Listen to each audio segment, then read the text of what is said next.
चलिए आज बात करते हैं जीवन की एक सबसे बुनियादी लेकिन सबसे कमाल की प्रक्रिया के बारे में, प्रजनन। ये वो तरीका है जिससे जिंदगी अपनी कहानी को आगे बढ़ाती है, एक पीढ़ी से दूसरी पीढ़ी तक। तो ये जो पूरी प्रक्रिया है ना, इसे एक तरह का नक्शा समझिए। पहली नज़र में शायद थोड़ा कॉम्प्लेक्स लगे, लेकिन घबराने की कोई बात नहीं। आज हम इसी नक्शे को, इसी ब्लूप्रिंट को एक एक करके समझने वाले हैं। तो आज हम क्या क्या देखने वाले हैं? सबसे पहले बात होगी जीवन की दो मुख्य योजनाओं की। फिर हम अलैंगिक और लैंगिक दोनों रास्तों को करीब से देखेंगे, इसे इंसानों के उदाहरण से समझेंगे और आखिर में इन दोनों रणनीतियों की तुलना करेंगे। तो सबसे पहले ये समझना बहुत जरूरी है कि प्रजनन के दो बिल्कुल अलग-अलग रास्ते हैं। कह सकते हैं कि ये जीवन को आगे बढ़ाने का पहला और सबसे बड़ा चौराहा है। तो सबसे बड़ा और बुनियादी फर्क क्या है? देखिए, अलैंगिक प्रजनन में सिर्फ एक पेरेंट होता है और जो संतान पैदा होती है वो जेनेटिकली एकदम अपने पेरेंट की कॉपी होती है। जबकि लैंगिक प्रजनन में दो पेरेंट्स होते हैं, जिससे संतान में दोनों के गुणों का एक बिल्कुल नया यूनिक कॉम्बिनेशन बनता है। बस यही सबसे बड़ा अंतर है। चलिए अब इस पहले रास्ते को थोड़ा और करीब से देखते हैं, अलैंगिक प्रजनन। इसे आप जीवन की एक कॉपी मशीन मान सकते हैं, जो बहुत तेजी से और बहुत एफिशिएंट तरीके से काम करती है। इसकी शुरुआत होती है सबसे सिंपल तरीके से, जिसे कहते हैं विखंडन। मतलब एक कोशिका बस दो या ज्यादा में बंट जाती है। कितना आसान है ना? और मजे की बात यह है कि विखंडन भी एक जैसा नहीं होता। एक होता है द्विखंडन, जैसा अमीबा में होता है, जहां एक से दो बन जाते हैं।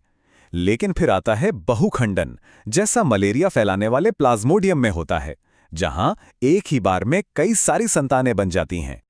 अब अलैंगिक प्रजनन का एक और बहुत ही जबरदस्त तरीका है, शरीर के टुकड़ों से ही नया जीवन बना लेना। सच कहूं तो ये कुदरत के सबसे हैरान करने वाले कारनामों में से एक है। और ये काम करता कैसे है? देखिए, खंडन में स्पाइरोगाइरा जैसा जीव कई टुकड़ों में टूट जाता है और हर टुकड़ा एक नया जीव बन जाता है। पुनर्जनन तो और भी कमाल का है, जैसे प्लेनेरिया, जिसका कोई हिस्सा कट जाए तो वो पूरा का पूरा शरीर दोबारा उगा लेता है। और फिर है मुकुलन, जहां हाइड्रा के शरीर पर एक छोटी सी कली निकलती है, जो धीरे धीरे बड़ी होकर एक नया हाइड्रा बन जाती है। अब जब यही चीज पौधों की दुनिया में होती है तो उसे एक खास नाम दिया गया है, कायिक प्रवर्धन। इसमें बीज या बीजाणुओं की कोई जरूरत ही नहीं पड़ती। और इसके भी कई तरीके हैं जो हम रोज देखते हैं, जैसे गुलाब की टहनी काटकर लगा दी, वो हो गई कटिंग। या नींबू की डाल को जमीन में दबा दिया और उससे जड़ें निकल आईं, उसे लेयरिंग कहते हैं। ग्राफ्टिंग तो और भी कमाल है, जहां दो पौधों को जोड़कर एक कर दिया जाता है। और आज के जमाने में तो टिश्यू कल्चर भी है, जहां सिर्फ कुछ कोशिकाओं से पूरा पौधा तैयार हो जाता है। तो ये तो हुई कॉपी बनाने की बात।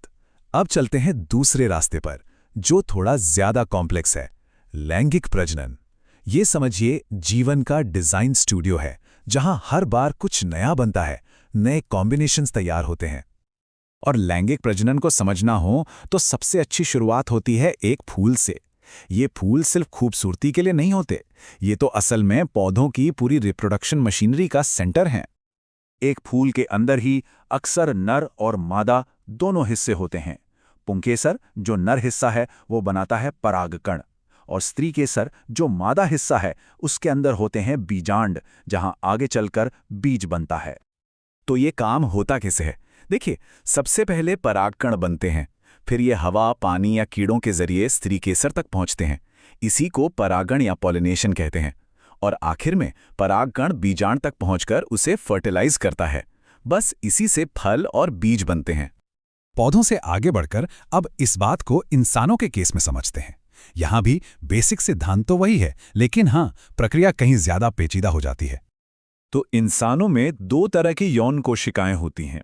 एक है नर यौन कोशिका यानी स्पर्म, जो टेस्टिकल्स में बनते हैं, और दूसरी है मादा यौन कोशिका यानी ओवम या डिंब, जो ओवरी में बनता है।